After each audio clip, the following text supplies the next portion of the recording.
Okay, but let's react to Pathalerix. He's stuck in Elwynn Forest until he makes a WoW token. This challenge is absolutely insane, guys, but let's watch it and see how it goes in today's episode. And welcome, greetings travelers, and welcome back to Goldbound. Our rogue, Goldilocks, is still locked within the borders of Elwynn Forest. He can't leave, not until he earns enough gold to buy a WoW token. Only then can he pay the gold toll and unlock the next chapter of his journey, a neighboring zone. Now, there are a few ground rules to keep Goldilocks honest. First off, he's solo self-found, which means every item must be gathered, looted, quested, or bought from vendors. Once again, the solo self-found, making this extremely much harder than it had to be if he was able to use the auction house. But of course, that's the point of the challenge. That's making it so hard. Within unlocked zones. Stormwood counts, but primarily for banking and auction house access, so we can sell to other players, but we can't buy. No trades, no shortcuts. Just raw effort turned into raw gold. And the price of freedom being a WoW token, that varies with the market from day to day. Not only is the WoW token price up, but so is the supply of every single item Goldilocks has been farming. On our last swing through Motherfang's cave, we weren't alone. A whole crew of travelers. Look at this, how many people is here now after he has released his challenge, his videos. This was pretty much empty before, now it is so many people. I understand now probably why he is not releasing the next episode for a longer time. I guess maybe it is not because he hasn't played enough. Maybe it is because he want to delay it a bit so he doesn't get impacted this hard by his videos, because this is insane competition now. This farm is completely ruined for him now. There's no way he can do this anymore. That is for sure. We're already camped out. Some looked a little familiar. Okay. Goldilocks. Now, don't get me wrong. I love seeing people take on this challenge. But I'll be honest, it's getting a little crowded in Elwynn. Prices have taken a hit. Frayed knots are at a literal all-time low. Copper bolts are selling for half of he was selling the frayed knots for over 1,000 gold, I think, each at max. They were down to like 140 gold now. That makes it hard, holy moly. Releasing how-to videos while it's good for free sounds like you, Elon. Yeah. That's harsh. Like, if talking about ruining the challenge for yourself, really. But yeah, what else can he do? But I guess he has to record quite a long time earlier now than he actually releases the video for this to be working, because the competition might get too insane. It might get like extreme if he keeps on posting and people follow him exactly what he does. So I hope he maybe delays it a bit, and it looks like he might, because it's longer between his this and the next episode than it has been previously. Frayed knot for 1 to 2k. Yeah, at start, that is crazy. Time to buy, I guess, and then sell later. You could do with the frayed knots if they ever go up again, which it probably will when people... but if there were too much stock now in the auction house, I don't know how long that will take. I think if you make a challenge, you must pre-record all and work 2 months before you post. Maybe. But that's quite boring to do as well. Like, it's not as fun probably as playing, editing, releasing, and then feedback, and then doing it again. That's more fun. And alabaster pigments, they're barely worth more than the herbs they came from. Why? Aye. Well, people are watching Goldilocks' journey and trying it themselves. And that's great, really. And the market will bounce back. So if you're trying this in the future, I'm sure you'll have a bit more of a fruitful adventure. But for now, it means we have to get a little more creative. Think outside the box. Post some new items and find new ways to turn dirt into gold. I wonder what he's gonna do now. It was time. Time to lean into a method as legendary as the zone itself. And if you grew up in the golden age of WoW, and you've ever seen that episode, you know exactly where this is going. There was one sacred path, one strategy, so mind-numbingly simple, so painfully inefficient, that only true heroes dared attempt it. What is this? And yet, it worked. And if my childhood taught me anything, it's that when you're out of options, down on your luck, in Elwynn Forest, there's only one answer. Grind the boars. Okay. They're Is he not gonna exactly skin them known then? for any lucrative drop table, and there's no rare world drops, no surprise blues, no rusty sword of 1,000 What? truths. And boar meat only sells for a few silver, and we can't cook it into anything that's worth much at all. Why would he do So this it's really then? not worth the time in that sense. So the value has to come from somewhere else. Yeah, he goes skinning. But light leather is only going for about 1 gold each. So I made a plan. A 4-step process to turn this sad little farm into something maybe profitable. Okay, so what's the 4-step process gonna be? Skin, then leatherworking, I guess, crafting stuff, but what can you even craft that's valuable in leatherworking that sells a lot? I think that's gonna be hard. This feels a bit wonky. I'm not sure how he's gonna make gold with this, because leatherworking feels like such a bad profession in the low levels, other than maybe crafting some transmog and stuff, but that's not really gonna make him bank. So I wonder what the strategy is here. Buy all the reset price, and if you sell 10%, you will break even, and then the rest is profit over time for sure. But that challenge is probably too popular still to actually reset any markets now if you were to try that. Saying in video, if he drops it, could earn a half a token. Maybe not a good idea. But you're done with the series. Oh yeah, with the Mother Fang item or what it was called? Probably, yeah. God, I get unpleasant flashback. Boars? Have you been killing a lot of them? Oops, cooking. Oh, I can do cooking, but what can you make gold with cooking in this low level? We'll see, But before we'll see. we get into the 4-step plan, we need to kill them faster. You see, these boars spawn all over Elwynn Forest, but they're mixed in with wolves and bears, and they're pretty far apart. Not terrible, but we're not here for wolves and bears. We need pure boar density. So I started mapping, looking for a loop with minimal filler, no fur, no fangs, Yeah. just leather. This what I fields is found gonna be way better. was amazing. It's a lot of boars south down in here. Elwynn is a small and unassuming vineyard, Yeah. McClure Vineyard. Grapes, sure, but more importantly, boars. Roughly 8 spawn around the farm, but here's where it gets interesting. You see, they're tied to a quest, which means they're hyper spawn coded. If you're Yeah. not familiar with hyper spawns, here's the breakdown. As long as players are killing them, the game forces at least 1 or 2 to always be alive. So no matter how fast you clear them, they keep on coming. I just don't And see because this the being vineyard is good tight either in a way. small area, It's gonna be so the hard. perfect live to win grind spot. Now the only thing left is to leverage my extensive macro writing experience from my totally legitimate Challenger Okay. Arena titles. What macro is And I that? built a boar aimbot.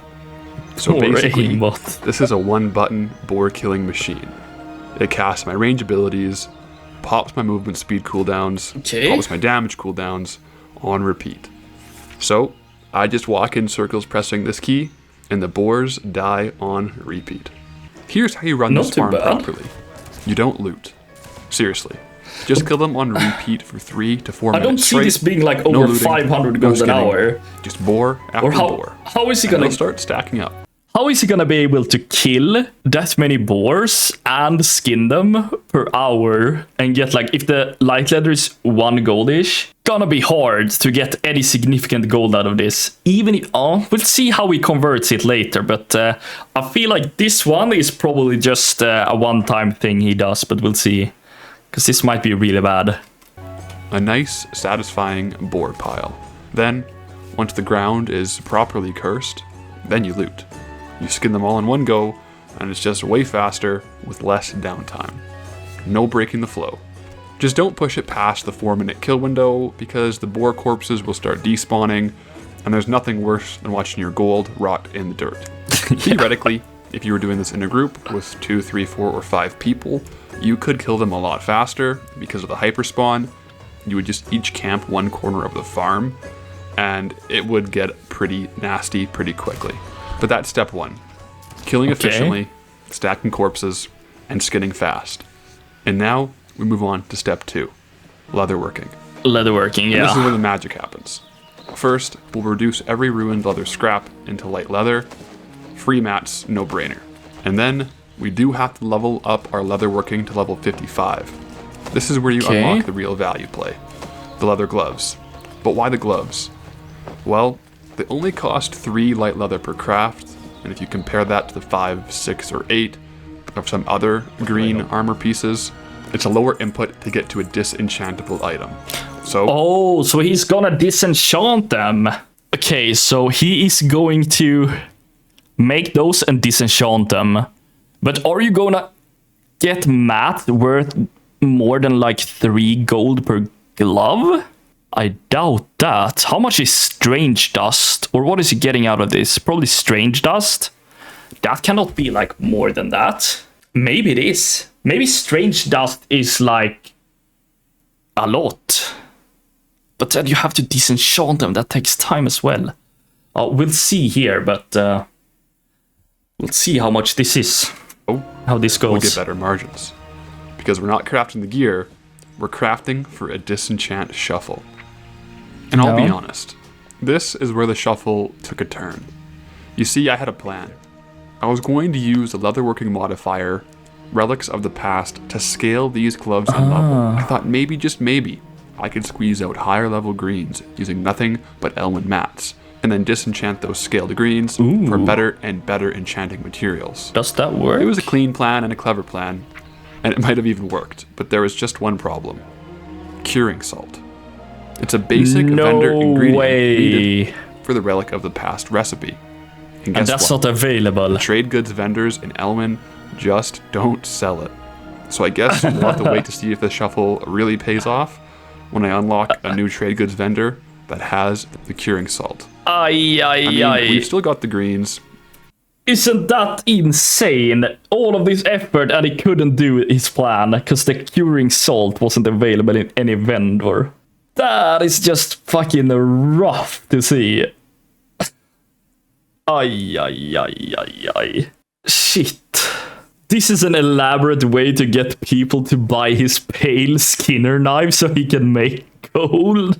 Yeah. True. Minor speed for boots? Could you craft that? Maybe that's a good thing. Maybe isn't it available in Stormwind vendor? I don't think he's allowed to. I don't think he allowed himself to buy stuff from the Stormwind vendors. It's only gonna be used for auction house, I think. So he cannot do it. That is actually. Oi. I feel with him. This is harsh. Let's see what he does now. So we can swap over to enchanting on some basic disenchanting. Unfortunately, the disenchanting mats, when you work it out, actually sell for less than the leather that went into them. Yeah. So this gold farm is a loser. At least for now. That's what I thought. Because this brings us to Goldilocks' next fork in the road.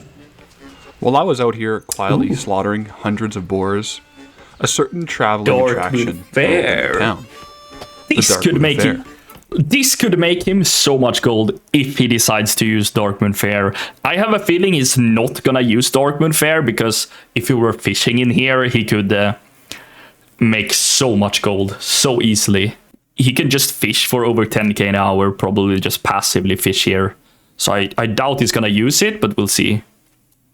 Now, the fair rotates through a few zones. For me, like I think it's totally fine if he uses it, but I just have a feeling he's not gonna use it because he hasn't really made it easy for himself so far in the challenge.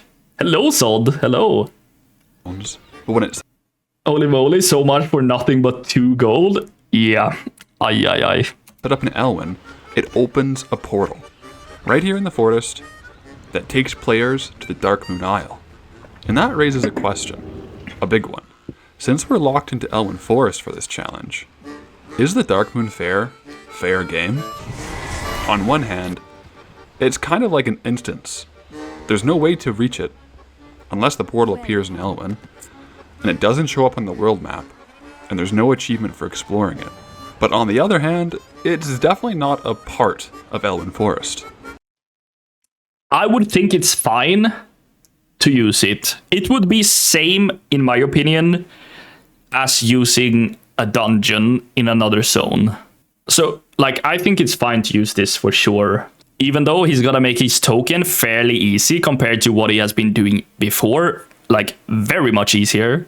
I think it's still worth it, and he could move from Elwynn and be ready for another zone in just a couple of hours. I don't know, like, I think it's totally fine to use it. What do you think, guys? Should he be allowed to use Darkmoon Fair? Fishing Darkmoon Fair is so efficient compared to everything he has done so far. I think it's fine. But we'll see what he decides. And if we're being honest, it's definitely a bit of a gray area. Regular dungeons and instances will eventually be allowed. They're tied to the zone, they're static, and they fit the lore of the zone. Yeah. But Darkmoon, it's definitely a wild card. And here's what tipped the scale for me. You see, I know a few freakishly efficient farms at the fair. Ones that would effectively nullify the gold per hour I've clawed together here in Elwynn. Exactly. And for that reason, we're leaving it out. Okay. The Darkmoon Fair will not be a part of the pure Elwynn Forest run. Now, it's also technically not a zone, so it's not going to appear in the randomizer when we unlock our next destination. But okay, so he's not using it, and I get it, because it would, as he said, nullify all of his other farms. Because it would be so much more efficient in Darkmoon Fair. And then he could even probably prepare for the future of the challenge as well, by getting a lot of stuff in there. So maybe it's not fair, but I think, like, if he wanted to, I would be completely okay with it. For the sake of getting out, yes. For the challenge, I think no, just because it's not Elwynn. Probably, yeah. Frayed knots for 5k gold per hour, or daggermaw fishing for 20k per hour. Exactly. It would maybe be too easy compared to everything he has done before. Like, it would definitely be. So I guess he's taking a good decision. But don't worry. I've got plans for Goldilocks to return to the Darkmoon Fair. Just not now, which means okay, so maybe in the future. Elwynn locked gold farms. And our next step, try to squeeze just a bit more gold per hour out of our gathering setup. But hey, just because Goldilocks is stuck in the past, I just fucking wonder how tired this guy is of copper ore. Like, it should be fucking haunting him in his sleep, farming this copper ore all day. Farming low-level mobs for vendor trash. Fun. Doesn't mean you have to be. So whether you're playing retail, classic, season discovery, or kata, if you want to actually enjoy making gold and make a lot of it, maybe even earn a WoW token or two, then check out Goldcapped. Goldcapped? They've got hundreds of guides for every version of the game, plus access to premium discords full of other content creators and master farmers who can point you in the right direction. Some that don't spend all their days skinning hyperspawn boars. Membership gets you access, but they also have individual guides if you're interested. So I'll drop a link below. And use code Pathalerix10 to save 10% and help support the channel. Alright, Goldilocks is back at it. After developing the Elwynn Shuffle in episodes 1 and 2, and discovering that, yes, you can actually mine ore while mounted, but not herbs, I started thinking, is dual gathering really worth it? Or would I make more gold per hour just mining nonstop? So today, we're putting it to the test. Even more copper ore. I think he makes more gold with copper ore only. Since this mount bug, I think he does. He's gonna make more gold with copper ore only, I think, instead of doing dual gathering. I think. He literally became a piranha. He probably loves copper ore by this point. Most likely, or hates it. How bad would archaeology be? I guess it's shit because it shifts you from the zones perma. Yeah, I think so. And I think there are no gold in low-level archaeology, right? Try it out when you know how much fun it is to make gold with copper. Yeah. Ay. Can I hire this guy to my garrison? Yeah, he's such a grinder. Gold capped with code Elon CS. Indeed. 3 runs, 1 hour each. First up, mining only. We'll be able to stay mounted for this entire run, and I'm thinking it might be pretty efficient. Second, we're going to be doing dual gathering, our classic mining and herbalism gathering method. And third, just to make sure we're being exhaustive, we're going to do herbalism only. Herbalism only should suck, I think. And for the calculations, I am going to process these with the Elwynn Shuffle, but we're going to exclude the processing time for the ores and herbs, because frankly, the herbs process so fast, and I just smelt the bars and make the copper bolts while cooking dinner or vacuuming, or maybe even watching some YouTube. So let's get into it. First up, 1 hour of mining only. And for mining only, we walked away with 631 copper ore. Oof, that's a lot. As well as 15 gems. Now, at a pre-shuffle rate of about 4 gold, 50 silver per ore, that's 2,839 gold straight up. But once we smelt it all down and convert to copper bolts, so we bump our total final value to about 4,600 gold for the hour. That's pretty respectable for a starting zone. And next up, an hour of dual gathering. In this hour, we managed to pull 306 copper ore, 202 silver leaf, 113 peace bloom, and 119 earth root. Okay, so it's about the same amount of materials. It's just herbs now instead of only copper ore. And I would assume the copper ore is worth more. It's about 1,377 gold from the raw ore, and about 1,736 gold from the raw herbs, for a combined raw value of 3,113. That was better, right? Already beating the raw mining. But after we do the processing and the Elwynn shuffle, we only end up with 258 alabaster pigments, currently going for about 6 gold, 80 silver each, a whole lot less than what they used to. So that totals up to 1,754 gold from the herbs. And then once we factor in transferring the ore to bars to bolts, we land with about 3,978 gold total, and with the assorted gems, we'll round it to a clean 4,000 gold for the total gap. Okay, so it's basically better off doing mining only because of the later shuffle part, but he gains more raw gold by doing mining and herbalism. But wouldn't he just make way more gold than probably doing only herbalism? We'll see what he says here. Hour. And that's about 600 gold behind just pure mining, though to be fair, less AFK processing time. And finally, herbalism only. In this run, we were able to gather 202 earth roots, 154 peace bloom, and 256 silver leaf. That's a raw value of about 2,448 gold, and when we milled it all down, we netted 357 alabaster pigments, which totaled 2,426 gold, so less than the herbs unprocessed. Oh, so he actually lost gold processing them. That is how bad it is now, the prices, since his challenge. Ay. Okay, so not processing the herbs was better than... that's rough. But I guess mining only was the best thing for him then. Amazing. Now, why is this? Why does mining come out on top, even when herbs are everywhere? Well, it comes down to two things. First, of course, is the mount efficiency. You're mounting and dismounting constantly. It adds up and it slows you down. But second, and almost more importantly, is the node yield. You see, each copper ore node gives between 2 and 4 copper ore, averaging out to about 3 per node. Herbs, on the other hand, only give 1 to 3, averaging about 2, and slightly lower. And on top of that, they are not converted on a 1-to-1 ratio in the shuffle.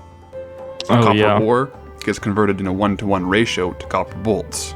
Every bar becomes a bolt, and every bolt sells. But herbs? Well, we milled over 600 herbs, and we ended up with less than 400 pigments. So, the yield's not only lower, it's less consistent.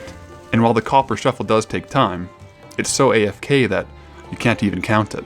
Yeah. So, unless pigment prices swing back up, I'm going to be sticking with pure copper ore farming as we work towards unlocking the next zone. Because at the end of the day... That is good to know for him though, so he shouldn't waste time actually converting the herbs and losing all the gold. Or not all the gold, but much of the gold he just have been grinding. So lucky him, and good job that he did this now, so he don't waste time on destroying the herbs into pigments and then ruining all of his hard-earned profit. Holy moly. Don't mock the copper, it got me to gold cab in Burning Crusade all those years ago. Yeah, good times. You must have done a fuck ton of copper then, man. Holy moly. I mean, I still do kata mining just because it's fun to make the kata ingots. Yeah, whatever you enjoy is good, right? Maybe get some transmog from archaeology. Maybe it's possible. I'm not sure. Maybe he will go for something like that in the future. Why on earth would you subject yourself to this torture?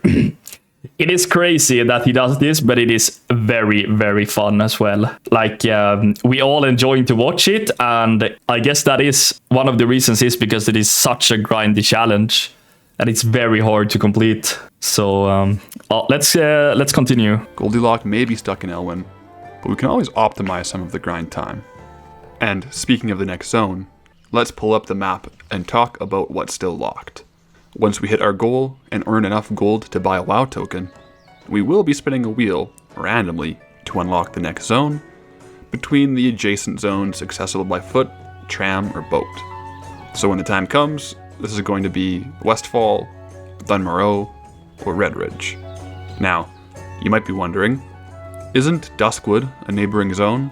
Well, technically yes, it does share a border, but there is no intended path to get there from Elwynn. So you There's couldn't no road, pick no Duskwood? bridge, or no tunnel.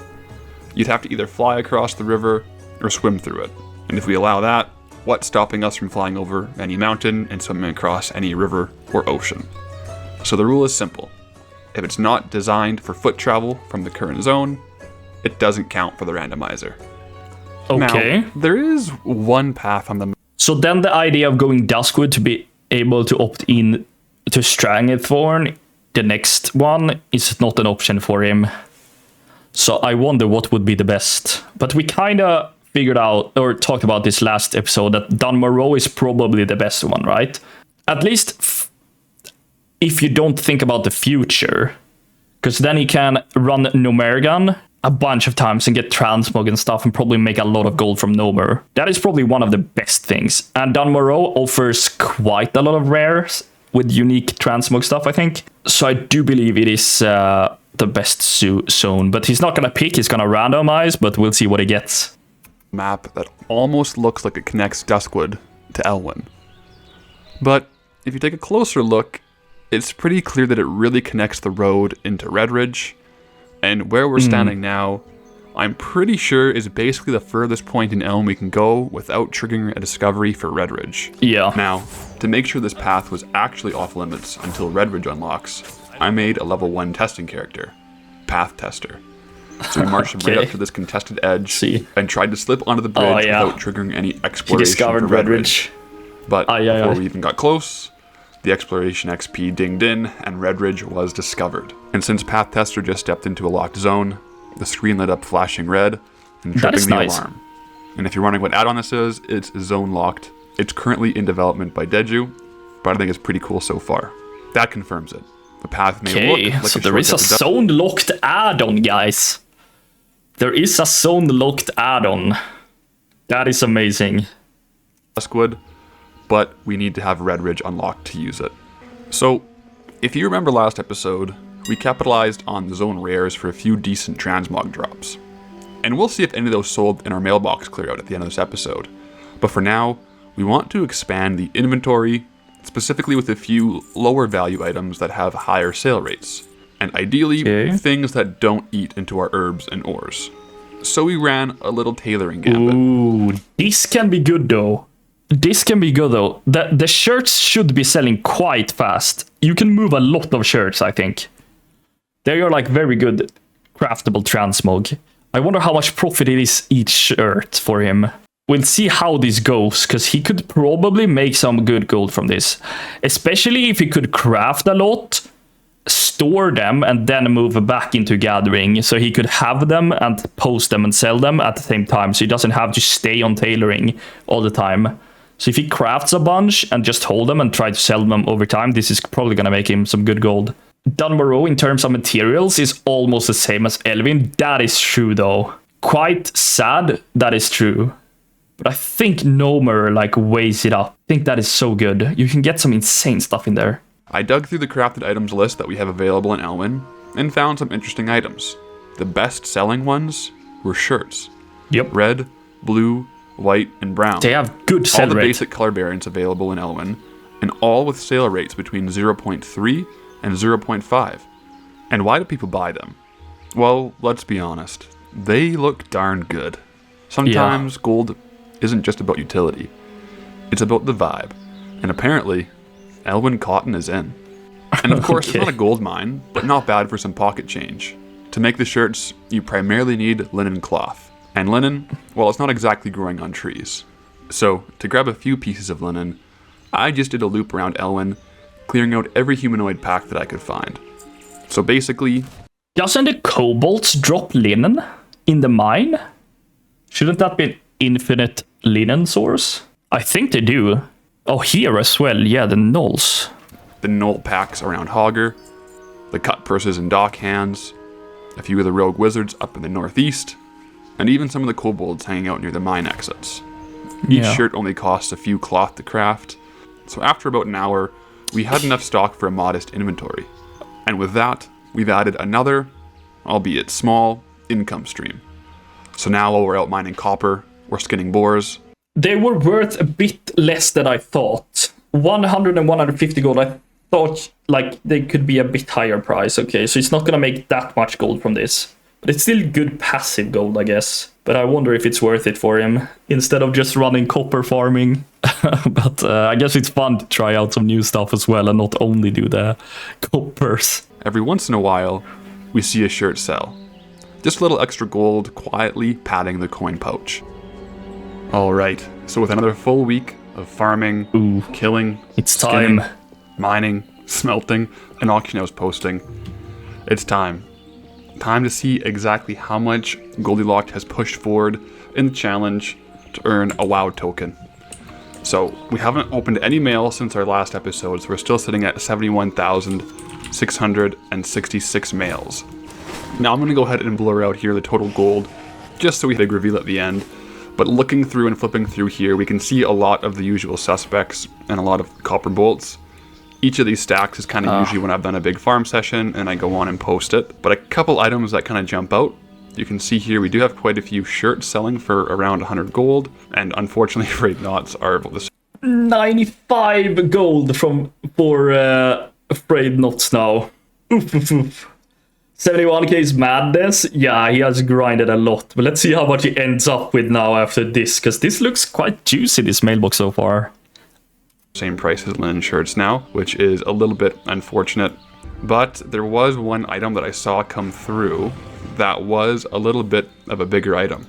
Ooh. So we do have the Kobold Mining Mallet that sold for 6.4k gold, which is crazy because that's like 2 to 3 hours of farming in the open world. So that makes a big chunk. And beyond that, I think the standard things were more copper bolts and just basic trade materials mixed in with a lot of shirts and randoms.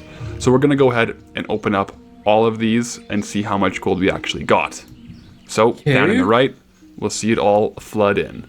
Let's go. Let's see, 71k starts with. All right. So I think we are for sure gonna break the 90k here.